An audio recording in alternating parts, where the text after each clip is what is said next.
I want to begin this half hour with the tense situation still going on in the Middle East. Hamas and Israel exchanged fire overnight. The Israeli military has now massed troops and tanks along the border with Gaza, signaling that a ground invasion could be imminent. Our chief foreign correspondent, Richard Engel, is in Gaza. Richard, what's happening there this morning?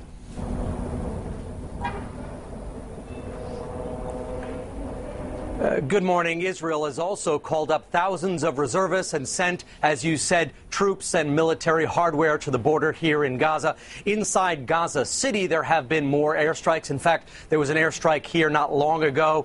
And right now we can hear Israeli drones in the sky as this conflict continues to escalate. Gaza's skyline last night, as Israel launched more than 200 airstrikes to destroy Hamas rockets, punish the Hamas government, and perhaps prepare the ground for an invasion that could become a bloodbath. But Hamas was still able to fire back, launching rockets into southern Israel. Many of them were intercepted by Israel's Iron Dome defense system. In Gaza City, there is no real air defense, and the Hamas prime minister won't be meeting any more officials in his office. Yesterday, he greeted Egypt's prime minister here. Today, the Tunisian foreign minister's delegation could only look at the rubble.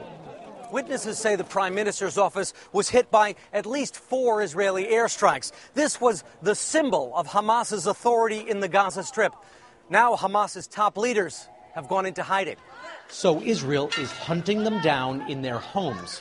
Israel flattened this apartment building where a Hamas police official was living. Amazingly, the 35 residents inside escaped as the building pancaked. But next door, a middle school teacher who says he isn't involved with Hamas told me his 5 children are now in the hospital. The Israelis aren't being precise. I didn't launch any rockets at Tel Aviv or Jerusalem.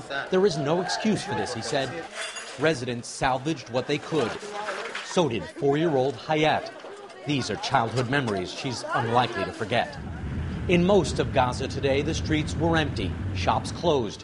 In a few open coffee shops, men steeled their nerves, watching non-stop Hamas videos now on TV that praise the militants.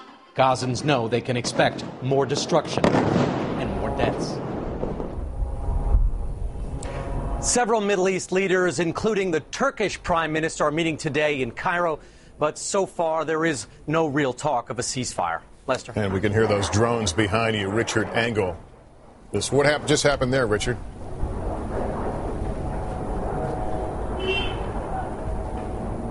It sounds like a rocket was just launched coming out of some part of here in Gaza City, heading in the direction of Israel. It'll take a couple of minutes before it lands. It's heading in the direction of what appears to be Ashdod, a city that was hit by similar rockets earlier today. And according to the Israeli media, 3 Israelis were lightly injured in that attack.